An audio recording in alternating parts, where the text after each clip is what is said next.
O ódio e o preconceito contra judeus, mulheres, homossexuais e negros, alinhado com a ideia de que vidas brancas importam, levou centenas de manifestantes nacionalistas e supremacistas brancos às ruas de uma cidade da Virgínia, nos Estados Unidos. Vocês lembram disso, né? As manifestações marcadas pela violência levaram o Congresso americano a aprovar por unanimidade uma resolução de condenação aos neonazistas e outros grupos extremistas. O episódio traz de volta a discussão sobre as ideologias totalitárias, que tiveram seu auge no século XX com a ascensão do nazismo e do fascismo. Mas a pergunta é: por que essas ideologias vêm ganhando novos adeptos em todo o mundo? E é sobre isso que nós vamos conversar no Viva Voz de hoje, que está no ar pela rádio e também pela TV Univale. Hoje quem me acompanha é a acadêmica de jornalismo, Luana Amorim. Oi, Luana. Boa tarde, Liz, e boa tarde para você que está nos acompanhando em mais um Viva Voz pela rádio e também pela TV Univale. Lembrando que você pode participar do nosso programa através das nossas redes sociais. No Instagram é o @VivaVozUnivale e a nossa página no Facebook é facebook.com/VivaVozUnivale. Bom, nossa convidada de hoje é a professora Keila Jaqueline Nunes Martins, dos cursos de Direito e Relações Internacionais aqui da Univale. Obrigada pela presença, professora. Muito obrigada, boa tarde, professora, a querida acadêmica que aqui acompanha e a todos os ouvintes da Viva Voz Univale. Bom, Keila, como é que nós podemos definir ideologias totalitárias, para a gente poder entender um pouco mais desse momento histórico e também do que está acontecendo com as pessoas no mundo hoje, né? Sim, bom, as ideologias totalitárias são todas aquelas ideologias nas quais o Estado, na verdade, reprime, né? E ele se coloca, vamos dizer assim, ele controla a sociedade e proíbe as manifestações em sentido contrário a esse domínio, esse controle do Estado. Então, politicamente, os regimes totalitários são repressores daquilo que contrarie o grupo ou os indivíduos que estão no poder, né? No campo econômico, as ideologias totalitárias apregou um intervencionismo fortíssimo do Estado na sociedade.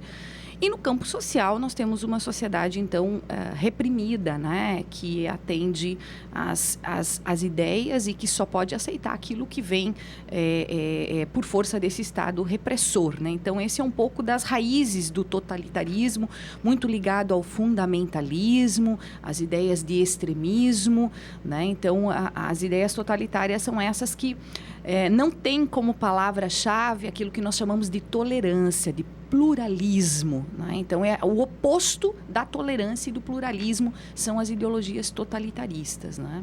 Certo, professor. E bom, as ideias totalitárias ganharam força depois da Primeira Guerra Mundial, atrelada à profunda crise econômica mundial que a guerra proporcionou ao mundo naquele momento, né? Mas que outros aspectos, então, contribuem para que haja essa construção dessa ideia, essa ideia totalitária? Bom, veja, é incrível, eu estava pensando muito isso quando vocês me convidaram para vir aqui, e um dos marcos que se aponta historicamente para esse renascimento, né, se assim que a gente pode falar, esses movimentos sobre os quais a gente vai conversar um pouquinho hoje, né, tá um pouco ali no 11 de setembro, né? A gente tem um marco muito histórico nesse evento atrelado à questão do terrorismo também, e a partir da queda das Torres Gêmeas a gente vê nascendo no mundo, não é? Esse retrocesso, essa retomada. Porque, veja, a própria Alemanha nazista hoje tem um débito muito grande com a humanidade, e os estudantes, enfim, as universidades alemãs, temos alguns professores que estudaram por lá, comentam que como eles se sentem ressentidos e profundamente arrependidos, não é? Eles se sentem até envergonhados por todo esse histórico. Como explicar que uma nação que venceu isso, que derrubou o Muro de Berlim, que tem essa história de retomada e esse perdão com o mundo, não é? E que outros povos que não estão lá, e nesse momento, comecem a ressuscitar ideias que eles abandonaram.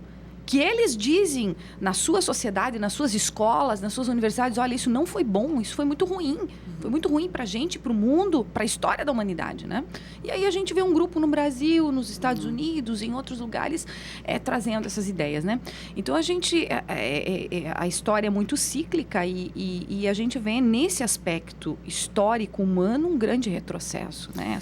Eu vejo um marco, tem o professor Jorge Morella, aqui do nosso curso de Relações Internacionais, desenvolveu já no seu mestrado, vem desenvolvendo um pouco denotar um pouco do que veio depois do 11 de setembro, em termos de mundo, né? E da questão da imigração, né? São vários aspectos que a gente nota esse ódio, né? A xenofobia, essa coisa de aquele povo lá e esse povo aqui, não é? Esse choque das civilizações que Fukuyama, na sua obra, já apregoava e que hoje a gente vê acontecendo, né? Infelizmente. Né? Então, eu vejo que tem alguns marcos por aí muito atrelados à questão também do terrorismo e do pós-11 de setembro. Né? Os professores de Relações Internacionais de História mostram um pouco esse corte histórico que a gente tem no mundo, né?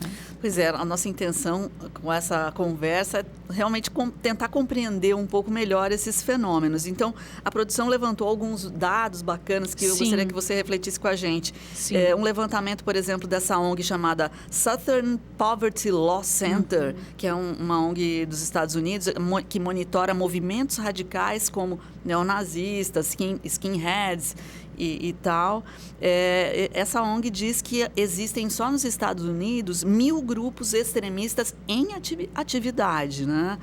E mesmo assim, com tudo isso que você já começou a mencionar e fazer a gente lembrar, né, desse cenário mundial pós-guerra, pós 11 de setembro e tal, o que te faz pensar que essas ideologias, como grupos como Ku Klux Klan, que é uma coisa que a gente pensou que estaria totalmente abolida da face da terra, né? Volte a se manifestar e com pose de que tem o direito de fazer isso, né? Sim, um dos aspectos que a gente vem observando, os autores que estudam esse movimento, né? Esse retorno às ideias extremistas e fundamentalistas e totalitaristas no mundo, apontam muito a facilidade da modernidade técnica. Né, o que favorece que esses grupos comecem a se fortalecer de alguma maneira? De certa maneira, é a facilidade hoje que nós temos em termos tecnológicos de nos comunicar. Né? Esse é um dos grandes fatores apontados. Nós vivemos um mundo muito planetário, né? Então, hoje, você vê, nessa análise, percebeu-se, em algumas pesquisas, apareceu alguns grupos, por exemplo, até da nossa região, enfim, e do Brasil, que se comunicam, né, pela internet. Se faz um grupo fechado no Facebook, ou às vezes até um grupo aberto mesmo. A facilidade do WhatsApp, da comunicação eletrônica, não é, que faz com que as pessoas consigam acrescer nessas ideias, né? E então eu acho que um dos aspectos é a modernidade técnica, é essa possibilidade. E um pouco disso no mundo, quer dizer, a questão do terrorismo, que veio muito forte, né? Quem é o terrorista, né? Então, quem é o terrorista, quem não é, quer dizer, essa atribuição, né?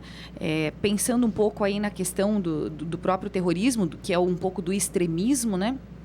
Você vê, os bons pagam pelos maus, né? Então, você tem os muçulmanos hoje no mundo, né? Como eles são hostilizados em função de alguns grupos, né? Que estavam ligados a Osama Bin Laden, enfim, e que tomaram algumas atitudes, mas que nem todos devem responder por isso, no entanto, respondem por isso. Então, é o ódio generalizado em que inocentes, não é? São hostilizados no mundo, e é muito difícil esse momento para o mundo, né? Como saber quem são os inocentes e quem não são, né? Então, é uma situação muito complexa e que vem levando, então, ao crescimento sem fronteiras da xenofobia e do ódio entre os povos e as gentes, né? E bom, falando um pouquinho disso, né, alguns especialistas eles até acreditam que a eleição do presidente Donald Trump no ano passado seja um dos motivos que tenham desencadeado esse crescimento nesses grupos através dos discursos totalmente conservadores que o presidente fazia durante a sua campanha política, né? Na sua opinião, o que é necessário, então, para que essas ideias voltem a ganhar essa visibilidade?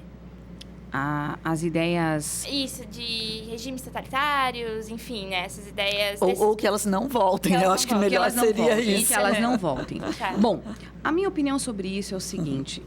Nós temos que voltar a fortalecer todas as ideias democráticas, plurais e que falem da tolerância. Eu acho também que esses grupos encontram espaço quando esse espaço não é preenchido por aquilo que é bom, né? Porque todo tipo de extremismo, todo tipo de fundamentalismo é ruim. Sim. Né? Porque você precisa, num mundo plural como o nosso, com tantos povos, com tantas gentes, com tantas religiões, com tanta coisa boa, com tanta riqueza no mundo e nas gentes e na humanidade. Tudo aquilo que esse espaço de atribuição de efeito positivo à pluralidade, né, à tolerância com as diferenças, precisa ganhar mais força, né? Então, veja, esses jovens que se reúnem, até tem um filme que mostra muito isso, que até estava comentando com vocês antes, A Onda, eu não sei se os ouvintes puderem assistir, é um filme que mostra muito isso, quer dizer, é muito fácil você criar uma ideia totalitarista, uma ideia extremista e disseminar e arrumar seguidores. Isso não é tão difícil assim de acontecer quanto a gente pense. É muito fácil. E esse filme ilustra isso. Aconteceu numa escola de verdade, né? Que acabou numa tragédia. Não vou contar o final do filme aqui, mas enfim, não é legal. Claro que não é legal, né? Quando aquele espaço não foi ocupado para coisas boas ou foi ocupado por uma liderança ruim, né? Sim. Então, acho que uma das formas que eu, como professora, vejo é que a gente traga o nosso jovem, traga as pessoas, traga a nossa comunidade para que ela venha somar, não é? Com ideais que sejam ideais de fortalecimento da história da humanidade. Gente, nós precisamos de tanta ideia boa, ideia para as crianças, ideias para os jovens, ideias para os idosos, ideias de melhoria da vida humana, ideias para melhorar a ciência, ideias para construir um mundo melhor. Como é que a gente está perdendo espaço para ideias tão ruins que não somam para o aprimoramento da vida humana, não é? Então, eu acho que um pouco do que eu acho que deva acontecer é uma ocupação desses espaços de debate e discussão, não é? Com também com ideais de tolerância, ideais plurais, ideais democráticos. Eu acho que a gente precisa que esses espaços sejam ocupados. A gente vai fazer um intervalo, mas daqui a pouco a gente volta a falar um pouquinho da nossa democracia, né? Sim, que claro. também merece uma atenção especial. Mas depois do intervalo, depois a gente volta a conversar então com a professora Keila Jaqueline Nunes Martins.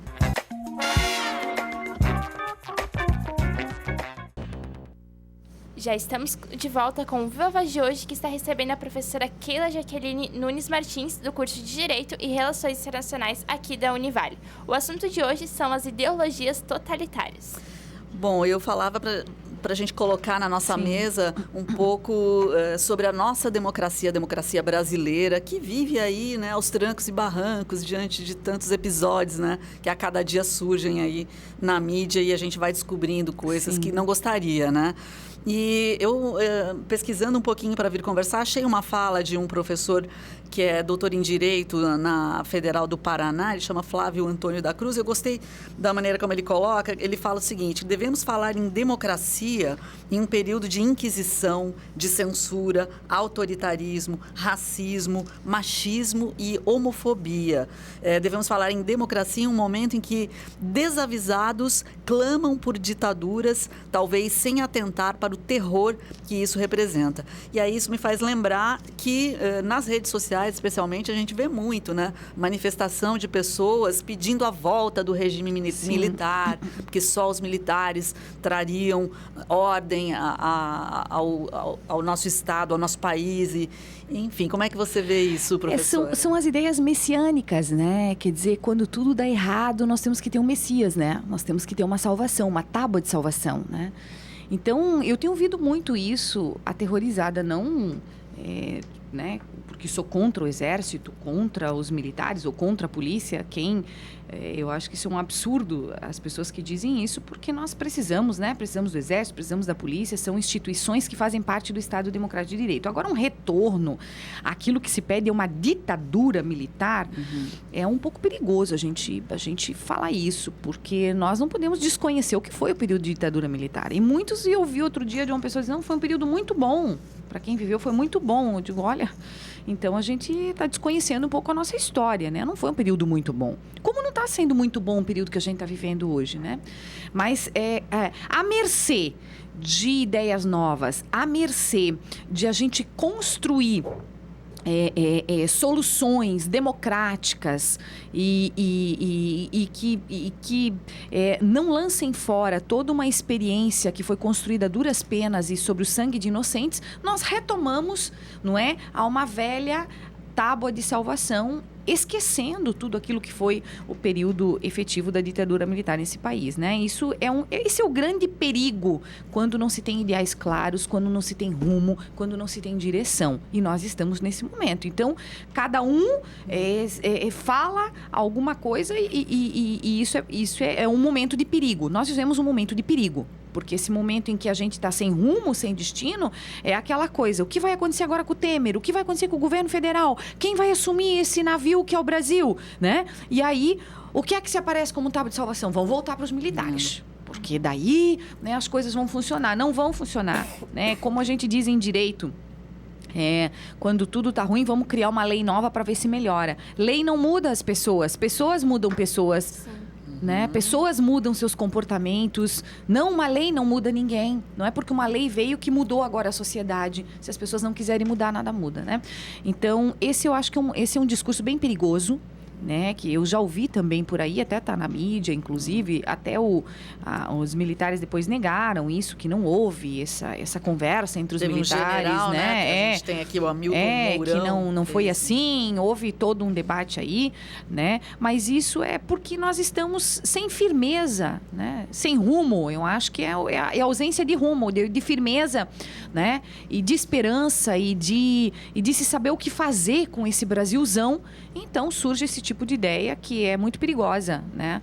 Porque eu acho que a nossa democracia, ela foi conquistada a duras penas, né?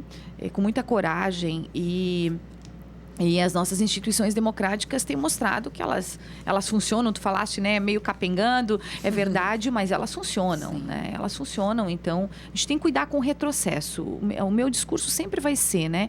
Cuidar com esse retrocesso, tudo que retrocede, né, nas conquistas que foram feitas pelos nossos historicamente, e nós temos que avançar, não retroceder. Esse é o ponto. Vamos avançar, não retroceder. Né? Bom, professora, e falando um pouquinho então nessa questão de democracia, né?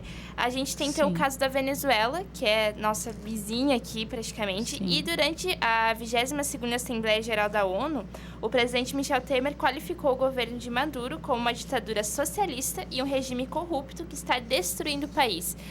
Resumindo, professora, o que está acontecendo na Venezuela, a gente pode considerar como um regime totalitário? O que seria esse momento? Sim, é um momento em que a gente vê assombrosamente esse início, né?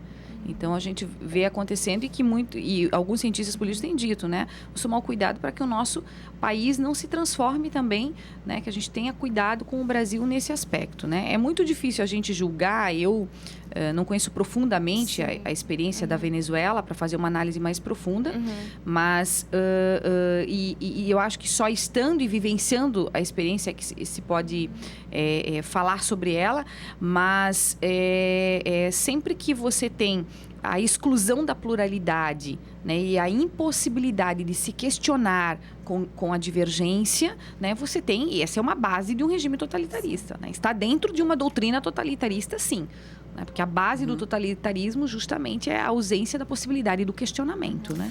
Keila, 2 episódios aqui paralelos que acabaram de acontecer. Primeiro, o referendo na Catalunha. Há anos, né? Décadas, talvez, a Catalunha tenta se separar da Espanha, criar o seu próprio Estado, enfim. E houve ali, durante o referendo, vários atos de violência contra a população que queria votar. E, enfim, lembrando que, inclusive, jornalistas foram atingidos ali na cobertura desse referendo e lembrando que uma das principais características de um regime totalitário, como você mesma já colocou aqui, é a censura, né? A falta de liberdade de expressão, e, enfim.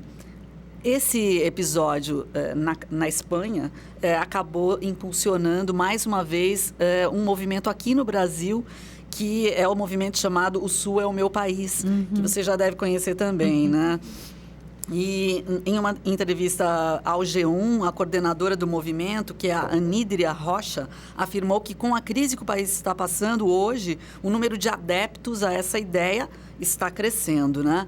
Você acredita que isso pode ir para frente? Como é que você vê esse tipo de movimento acontecendo no Brasil? Olha, assim, a priori, né, não é permitido no nosso regime constitucional de 88, na nossa Constituição da República, uma das cláusulas pétreas é justamente a vedação de que a gente possa estar mexendo na forma federativa do Estado, né? Então, não é possível isso constitucionalmente, exceto se houver uma revolução, né?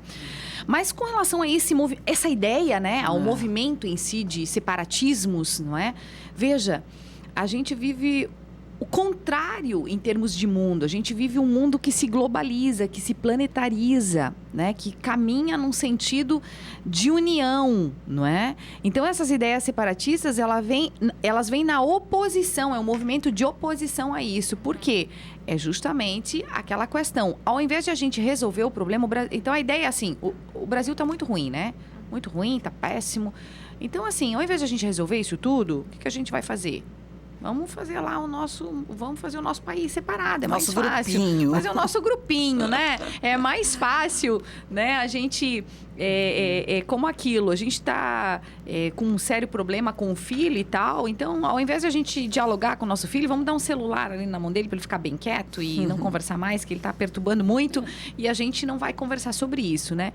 É um pouco isso, quer dizer, novamente, são os movimentos messiânicos, né? Vamos tentar resolver isso de uma maneira mais fácil, enfim, não é? E sem precisarmos enfrentar todo esse problema que a nossa jovem democracia vem sofrendo. Faz parte desse movimento. Eu vejo assim, analiso muito esse corte do 11 de setembro. Se tu olhares historicamente, isso está profundamente ligado ao que a gente vem observando em termos do nascimento desses grupos pelo mundo, né? Que é um incentivo ao ódio, à desunião, né? À falta de tolerância com as diferenças e com diálogo em termos dos povos e do mundo, né? Então, acho que esses movimentos separatistas, eles caminham nesse mesmo diapasão. Certo, professor. E apesar, então, do Brasil ser considerado um país receptivo e que abraça as diferentes culturas, entre os anos de 2014 e 2015, os casos envolvendo denúncias de atos xenofóbicos aumentaram de 45 para 333 registros recebidos pela Secretaria Especial dos Direitos Humanos pela plataforma Disque 100. Os principais alvos são haitianos, que correspondem a 26,8% das vítimas. Professor, o Brasil pode ser considerado, mesmo com toda essa ideia de que abraça todas as culturas, enfim, pluralidade, um país racista? Temos muito racismo no Brasil. Muito racismo no Brasil. É um país muito racista. É incrível isso, né? Nós temos uma Constituição que veda, né? Que não tolera legalmente, né?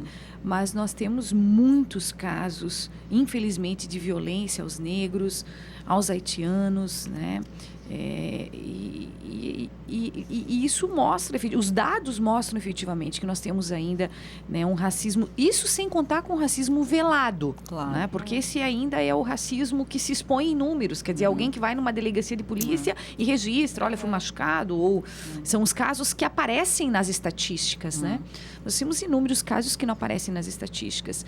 Então, esse é um tema que o Brasil tem que tratar, né? É um tema também difícil, a sociedade prefere dizer que não, né? Que nós somos uma sociedade plural, democrática, e enfim, mas é aquilo que eu falava antes, nem tudo que está na lei é o que acontece na vida, né? Apesar da nossa Constituição ter essa garantia e outras legislações infraconstitucionais, né? Os dados, está aí um que você apontou. E se você olhar outras pesquisas desenvolvidas principalmente pelos sociólogos e antropólogos, você vai verificar, né, o quanto isso é forte ainda no Brasil, o quanto nós somos um povo racista no Brasil, sim, e o quanto nós temos que discutir esse tema ainda e trabalhar ele muito fortemente, né? E eu não vejo outro caminho que não seja a educação, né, gente? A revolução do mundo acontece pela educação. Se nós não tratarmos seriamente isso do ponto de vista da educação, não vai ter mudança, né? Keila, muito obrigada. Infelizmente, acabou o nosso tempo. Muito assunto sempre vai ter, né? Mas já fica o convite para uma próxima, quem sabe. Certo. Muito obrigada. Mas gostamos muito da participação da professora... Muito obrigada. Keila Jaqueline Nunes Martins, professora dos cursos de Direito e Relações Internacionais aqui da Univale. Só espero que a gente não caminhe para um Estado totalitário, né, professora? Não, creio que a gente não esteja nesse caminho, mas nós precisamos observar nossos comportamentos, né? A palavra de ordem é a tolerância, né? Acho que essa é a palavra. Bacana. Obrigada, professora. Obrigada a vocês. E obrigada também a vocês que estiveram com a gente em mais um Viva Voz. E a gente se vê, então, no próximo programa. Até lá.